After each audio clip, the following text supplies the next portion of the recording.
अच्छा खाना देखने पर मुंह में पानी क्यों आता है? क्यों इंडियन टीम को वर्ल्ड कप जीतने के बाद भूखे पेट सोना पड़ा था? और एक ऐसा टीवी जिसमें जो भी आ रहा है उसे आप टेस्ट कर सकते हो, और पैकेट्स में ये लाइन क्यों होती है? जानने के लिए बने रहना वीडियो के एंड तक। नंबर 20, एक स्कूल के एग्जाम में यह क्वेश्चन पूछा गया कि करीना कपूर और सैफ अली खान के बच्चे का पूरा नाम क्या है? और जब इन दोनों को इस क्वेश्चन के बारे में पता चला तो इन्होंने एजुकेशन डिपार्टमेंट से शिकायत की, और फिर डिपार्टमेंट से उस स्कूल को एक नोटिस भेजा कि आइंदा ऐसा ना हो, वरना स्ट्रिक्ट एक्शन लिए जाएंगे। नंबर 19, इस टीवी को देखो। इस टीवी में जो भी आ रहा है उसे आप टेस्ट कर सकते हो। इसमें 10 फ्लेवर्स हैं। ये 10 फ्लेवर्स मिक्स होके कई अलग अलग टेस्ट बन सकते हैं। इस टीवी का नाम है टेस्ट द टीवी, और जो भी इस टीवी पर आ रहा होगा उसे आप चाट के टेस्ट को एंजॉय कर सकते हो। नंबर 18, अलास्का में पिज्जा प्लेस नाम की एक जगह है, और अगर आप वहाँ से पिज्जा ऑर्डर करते हो तो आपका पिज्जा हेलीकॉप्टर में आएगा। पर पिज्जा का पता नहीं, लेकिन हेलीकॉप्टर को देखकर ही पैसे वसूल हैं, और ये हेलीकॉप्टर उनकी फ्री में ब्रांडिंग भी करता है। नंबर 17, अगर आप किसी के घर पर खाना खाने जाते हो तो आपको खाना खाने के बाद एक बार उस खाने की तारीफ जरूर करनी चाहिए, भले ही खाना अच्छा हो या बुरा हो। और खाने में से एक चीज की बड़ाई करनी चाहिए, जैसे कि सब्जी अच्छी है। इससे सामने वाले को अच्छा लगेगा कि उनकी एफर्ट किसी को पसंद आई। नंबर 16, ये काफी फनी फैक्ट है। इंसान चांद पर 1969 में चले गए थे, पर जो सूटकेस होते हैं उनमें व्हील्स 1972 में लगाए गए थे। ये फैक्ट बहुत छोटा था पर काफी फनी था। नंबर 15, आपने स्पंजबॉब स्क्वेयरपैंट्स में स्क्विडवर्ड का ये घर तो देखा ही होगा, पर ये असल में एक कार का साइलेंसर है जो कि पानी के अंदर गिर गया था। और रियल लाइफ में ऐसी कई चीजें होंगी जिन्हें मछलियाँ अपना घर बना ली होंगी। नंबर 14, ये देखो, ये है एक स्मार्ट बेंच। ये बेंगलुरु में बनी हुई है। इस बेंच पर फ्री वाईफाई है और USB चार्जिंग पोर्ट है, और ये सब कुछ सोलर एनर्जी से चलता है। वाकई में ये बहुत ही ज्यादा कमाल का है, लेकिन ये बेंच बहुत कॉस्टली भी है। नंबर 13, अमेरिका के अर्नोल्ड शॉनबर्ग नाम के एक आदमी को एक बहुत ही अजीब बीमारी थी। इस बीमारी में लोगों को 13 नंबर से डर लगता है। इनको भी ऐसा ही था। ये अक्सर अपने सॉन्ग के वॉल्यूम में 13 नंबर को स्किप कर देते थे, और साथ में इनका जन्म 13 सितंबर को हुआ था, और इनके मृत्यु 13 जुलाई को हुई थी। और ये जब मरे थे तब ये 76 साल के थे, और 7 + 6 भी 13 होता है। नंबर 12, अगर आप किसी पार्क में किसी बेंच पर बैठे हो और बेंच से उठने वाले हो, और तभी आपके साइड में आके कोई बैठ जाए, तो आपको वहीं पर 5 मिनट तक और बैठना चाहिए, क्योंकि अगर आप तुरंत उठ जाओगे तो आदमी को ऐसा लगेगा कि आप उसके बैठने की वजह से उठ गए हो, भले ही आपकी उठने की वजह कोई और हो, लेकिन उस आदमी को ऐसा ही लग सकता है। नंबर 11, आजकल हाथ धोने के लिए बहुत ज्यादा कहा जा रहा है, पर ये एक फैक्ट है कि हर साल 10 लाख से ज्यादा लोगों की मौत बस हाथ सही से ना धोने की वजह से होती है, और अगर सब हाथ सही से धोने लगेंगे तो दुनिया में 10 लाख लोग कम मरेंगे। नंबर 9, 1996 में माइकल जैक्सन इंडिया आए थे, और उन्होंने यहाँ पर अपना कॉन्सर्ट किया था, लेकिन इन्होंने कॉन्सर्ट वालों से कोई भी एक्स्ट्रा फीस नहीं ली, और ऊपर से जो भी इस कॉन्सर्ट से प्रॉफिट आया उसमें से 80% पैसों को 2 लाख जॉब जनरेट करने में लगा दिया, और बाकी बचे पैसों से गरीब बच्चों को पढ़ाया गया। तो अगर आपने कभी सोचा है कि माइकल जैक्सन इतने फेमस क्यों थे, तो उसका रीजन ये भी है। नंबर 8, स्विट्जरलैंड में अगर आप ड्राइविंग टेस्ट में 3 से ज्यादा बार फेल हो जाते हो तो फिर आपको एक साइकियाट्रिस्ट के पास जाना पड़ता है, और उसे बताना पड़ता है कि आखिर आपके साथ हो क्या रहा है, और फिर आपको एक पेशेंट की तरह ट्रीट किया जाता है। आपको कुछ मेडिकेशन लेने के लिए कहा जाता है, और उसके बाद अगर आपको फिर से ड्राइविंग टेस्ट देना है तो आपके उस डॉक्टर को लिख के देना पड़ेगा कि हाँ, ये आदमी फिर से टेस्ट देने के लिए तैयार है। और अगर फिर भी आप फेल हो जाते हो तो आपको फिर से टेस्ट देने के लिए साइकियाट्रिस्ट का रिटन स्टेटमेंट चाहिए होगा। नंबर 7, ब्राजील का एक बेघर आदमी था जो भूख से बेहोश हो गया था, तो जल्द से जल्द लोग उसे हॉस्पिटल लेके गए। जो लोग इसे लेके गए थे वो इसे हॉस्पिटल पहुंचा के चले गए, लेकिन फिर यहाँ 4 कुत्ते आ गए, और ये वो कुत्ते थे जिसके साथ ये आदमी रहता था। ये आदमी इनको खाना खिलाता था, और इसीलिए जरूरत के वक्त ये कुत्ते उसके साथ थे। ये कुत्ते तब तक उनके पास रहे जब तक वो हॉस्पिटल से डिस्चार्ज न हो गए। नंबर 6, ये काफी इंटरेस्टिंग फैक्ट है कि 64% जॉब इंटरव्यूअर्स को इंटरव्यू के पहले 90 सेकंड्स में ही पता चल जाता है कि उन्हें आपको लेना चाहिए या नहीं। ये एक टिप है कि आपको स्टार्टिंग में ही अपने जॉब इंटरव्यू में अच्छा इंप्रेशन दिखाना है। वैसे जॉब से याद आया, अगर आपको इजीली अपनी मनपसंद जॉब ढूंढनी है तो ये आप अनअकैडमी के री लेवल पर कर सकते हो। री लेवल का टेस्ट क्लियर करके आप जॉब पा सकते हो इन और 50 top Indian startups and unicorn companies like Cred, upGrad, Meesho, Urban Company etcetera. इस टेस्ट में टोटल 5 राउंड है, जिसमें इनिशियल 2 राउंड क्वालिफिकेशन के लिए। अगर आप टेस्ट क्लियर करके 700 से ज्यादा स्कोर करते हो तो आपको कंपनीज खुद कांटेक्ट करेंगे, and you don't have to run anywhere. इस टेस्ट को देने के लिए ज्यादा रिक्वायरमेंट्स भी नहीं है, लाइक आपकी degree, previous job experience, network वगैरह कुछ मैटर नहीं करते। चाहे आप आपकी एज 25 हो या 40, बस 18+ होनी चाहिए और आप इस टेस्ट के लिए अप्लाई कर सकते हो to access over 2000+ job positions by signing up on relevel.com। फिर आपको अपनी टेस्ट कैटेगरी चूज करनी है, from business development, front end development, back end development, business analytics, data analytics and the newly launch full stack development test. आप अपने according अपना free test slot book कर सकते हो, जिसे आप घर बैठे दे सकते हो। इसका result within a week आ जाएगा and don't worry if you don't qualify, आप इमीडिएटली नेक्स्ट अटेम्प्ट के लिए रजिस्टर कर सकते हो। रीलेवल पे आपको मिनिमम 4 लाख CTC की जॉब मिलती है नॉन टेक रोल्स के लिए और मिनिमम 6 लाख CTC की जॉब मिलती है फॉर टेक रोल्स। बट इन दोनों को 28.5 लाख के पैकेजेस मिले हैं बाय हिप्टो, क्योंकि इनका रीलेवल स्कोर बहुत अच्छा था। और मजे की बात तो ये है कि रीलेवल अपने हाईएस्ट रैंकर्स को कई अवार्ड्स भी देता है, like MacBook, latest iPhone, Apple watch and top 50 rankers को गुडीज भी मिलेंगे। तो अब वेट किसका है? डिस्क्रिप्शन के लिंक से क्लिक करो और ज्वाइन करो रीलेवल बाय अनअकैडमी। दो उनका टेस्ट और पाओ अपनी ड्रीम जॉब। नंबर 5, इंडिया 1983 में वर्ल्ड कप जीता था, लेकिन क्या आप जानते हो कि उस दिन पूरी इंडियन टीम भूखी रही थी और उन्हें खाना नहीं मिला था। दरअसल जीतने के बाद सब इतना ज्यादा खुश हो गए थे कि उन्होंने काफी लेट तक पार्टी की और पार्टी के चक्कर में वो खाना खाना भूल गए। और फिर जब सबको भूख लगी तो सब बाहर जाके रेस्टोरेंट ढूंढने लगे और देखा कि सारे रेस्टोरेंट बंद हो चुके थे, जिसके बाद उन्हें भूखा सोना पड़ा और अगले दिन उन्हें खाना मिला। नंबर 4, ये फैक्ट तो नहीं लेकिन मुझे बहुत ज्यादा फनी लगा। अगर आपके बैंक अकाउंट में बस 2 डिजिट का बैलेंस है, फिर भी आपको उसे देखने के लिए 4 डिजिट का कोड डालना पड़ता है, तो ये देखने के बाद हमारा रिएक्शन कुछ ऐसा होगा। नंबर 3, इस बात में कोई शक नहीं है कि एजुकेशन बहुत ही ज्यादा इम्पोर्टेंट है, लेकिन आजकल की डिजिटल दुनिया में हमको जो नॉर्मल स्कूल में एजुकेशन मिलता है उसके बिना भी सर्वाइव कर सकते हैं। जैसे कि जो लोग पढ़े लिखे नहीं होते थे वो सिग्नेचर के लिए अंगूठा लगाते थे और जो लोग पढ़े लिखे होते थे वो सिग्नेचर करते थे। पर वहीं पर आजकल फिंगरप्रिंट वाली चीजें आने लगी हैं, क्योंकि सिग्नेचर भी कॉपी हो सकता है लेकिन फिंगरप्रिंट नहीं। और यही फर्क है एजुकेशन और डिजिटलाइजेशन में। पहले आपको हर एक चीज याद रखनी पड़ती थी, लेकिन अब हम बस चुटकियों में हर एक चीज का आंसर जान सकते हैं।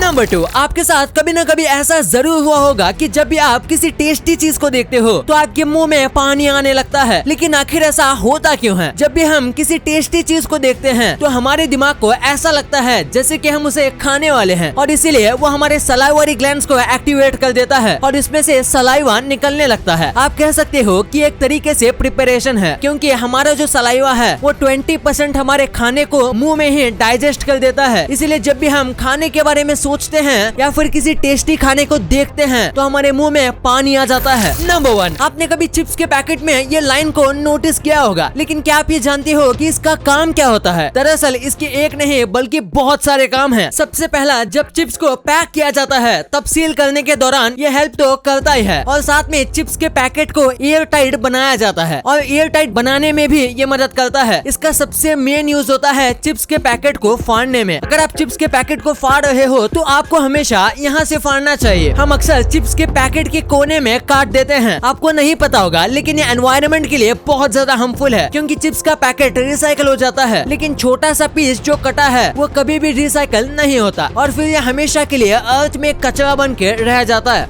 वीडियो अच्छी लगी तो इस वीडियो को लाइक करना और अपने दोस्तों के साथ शेयर करना, ताकि उनको भी पता चले कि आप कितने अमेजिंग वीडियोस देखते हो। और ऐसे ही वीडियोस आगे भी देखने के लिए हमारे चैनल को सब्सक्राइब करना। और हाँ, आप इन वीडियोस को भी चेकआउट कर सकते हो, ये भी काफी अमेजिंग वीडियोस हैं। And thanks for watching.